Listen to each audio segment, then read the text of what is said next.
Welcome to WEFM'S 3pm News. I am your presenter, Jessica Klein. First on the local scene. Athletes in Action, AIA, a non-profit organization with dedication to empower young athletes in St. Vincent and the Grenadines, has signed a Memorandum of Understanding, MOU, with Venture Sports USA.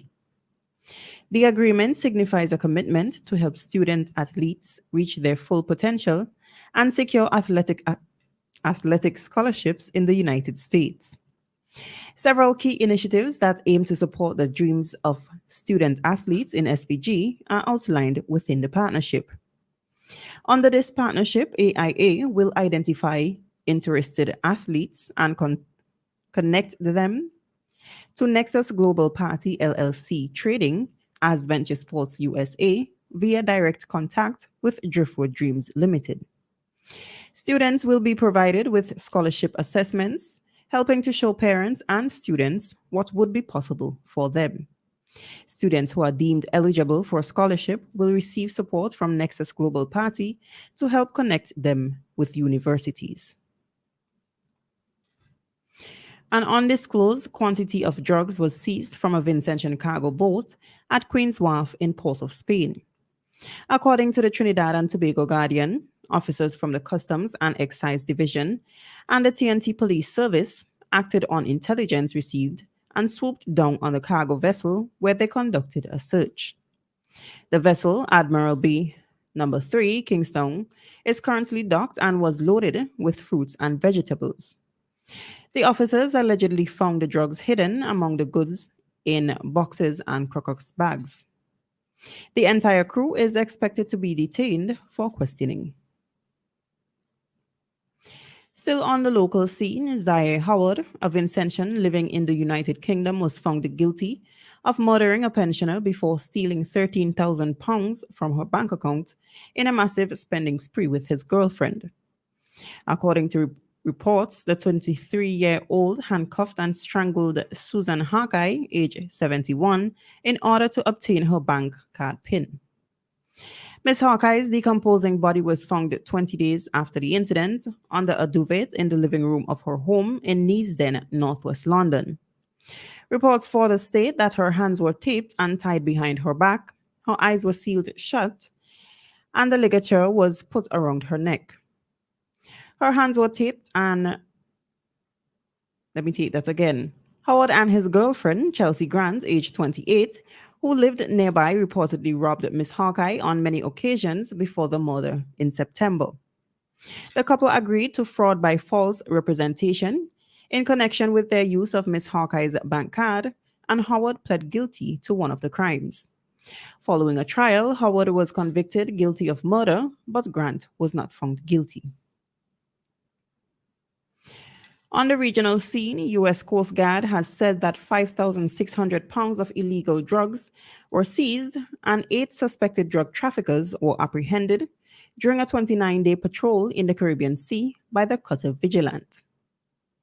According to the Coast Guard, the Vigilant worked with other cutters, Department of Defense and Department of Homeland Security units, and international partners to carry out counter-drug operations. In a statement, the Coast Guard says that the Vigilant interdicted 5 drug smuggling vessels and apprehended 8 suspected traffickers in contribution to the U.S. Coast Guard objectives to combat transnational criminal organizations. Additionally, the U.S. Coast Guard said Vigilant rescued 12 Cuban migrants in a vessel 120 nautical miles south of Cuba. 6 schools in St. Elizabeth, Jamaica have seen 100 students benefiting from a chicken rearing pilot project which began this year.